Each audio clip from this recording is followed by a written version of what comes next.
Hi there, we're going to be talking about smart homes and vampire load. My name is Steve, this is TQA Weekly, and let's talk about vampire load. Because some of you might be confused, this has nothing to do with vampires, we're talking about standby power. And in the terms of power, we're talking about electricity and fuel. Because these are two things that can be used continuously in a home. And when we are referring to this smart home, we are referring to the connected home.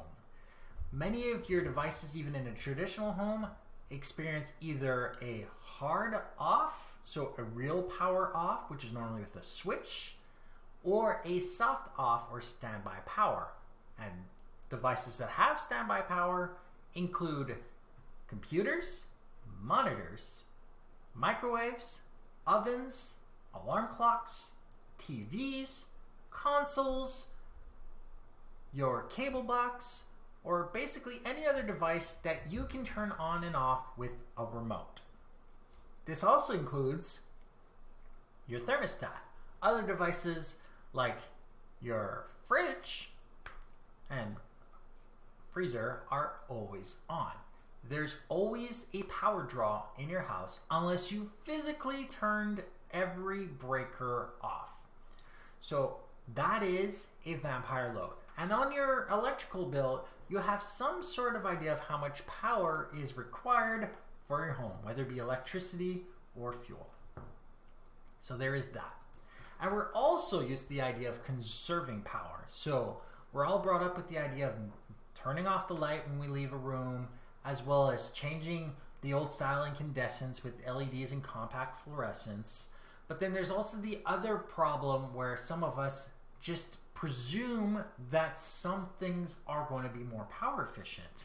I want to point out that one compact fluorescent 60-watt light bulb still draws the same amount of power as 4 15-watt LEDs. Still 60 watts. So we have to be conscious of everything that we are deciding. And how we build our smart home is also very important. But we're going to start off with the first thing, your router. Your router has a set amount of wireless connections that it is capable of handling.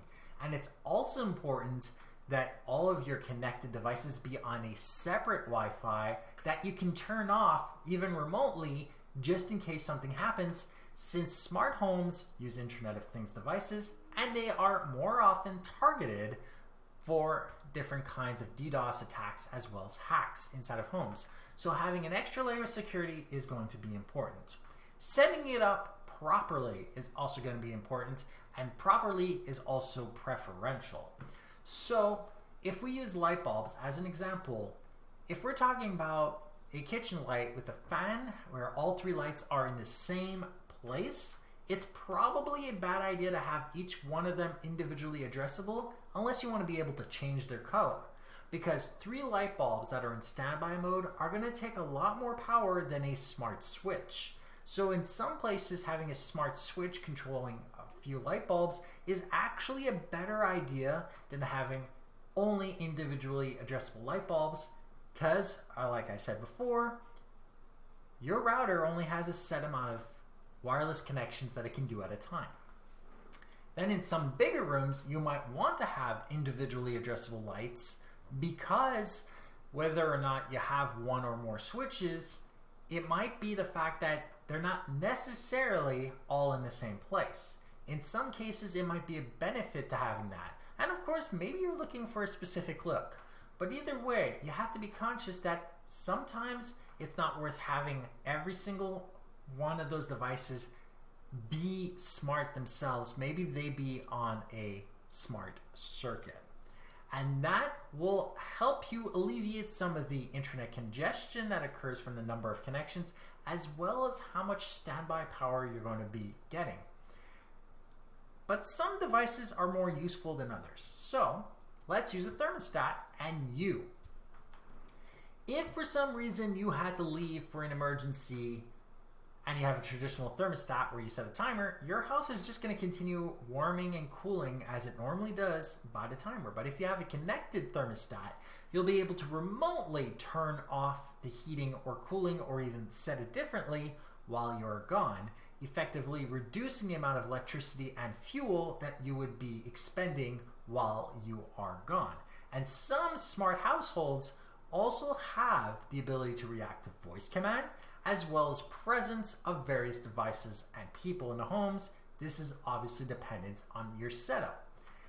The fewer smart switches and devices that you can get in your home to respect the amount of connections that your wireless devices are capable of handling, like your router, the better, because that will cause less problems. If you're using separate Wi-Fi, that will help you mitigate other problems. Changing usernames and passwords of each one of them is going to help you solve some future security issues, but there are a few other things that you can do.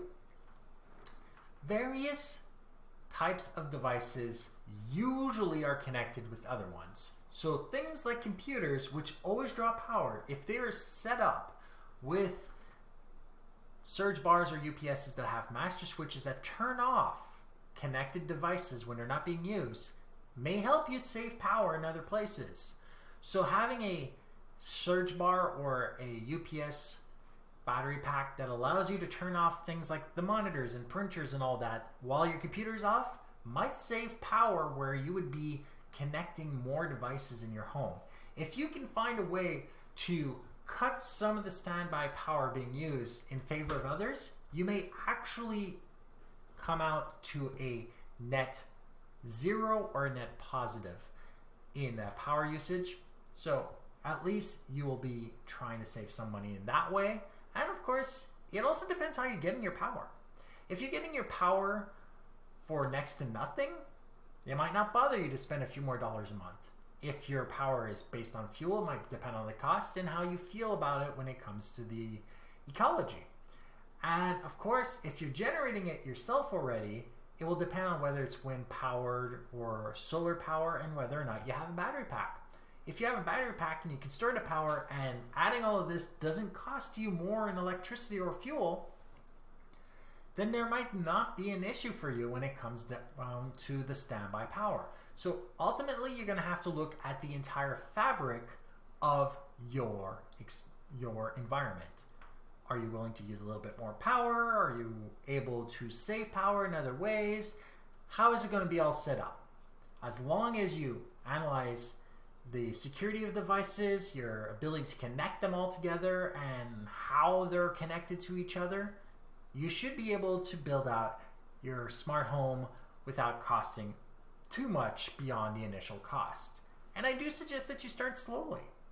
Start changing just a few tiny things. Let's say start off with a smart thermostat that is connected, or connected light switches. Things that make life easier without necessarily being more expensive. And I hope you take all of that into account before you move from your traditional home to your connected smart home.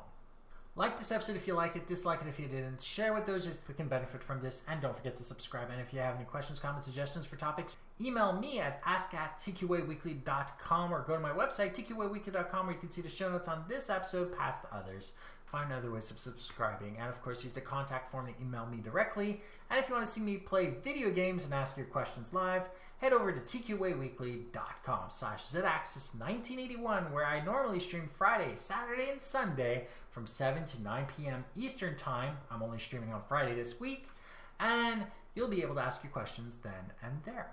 Thank you for watching, and goodbye.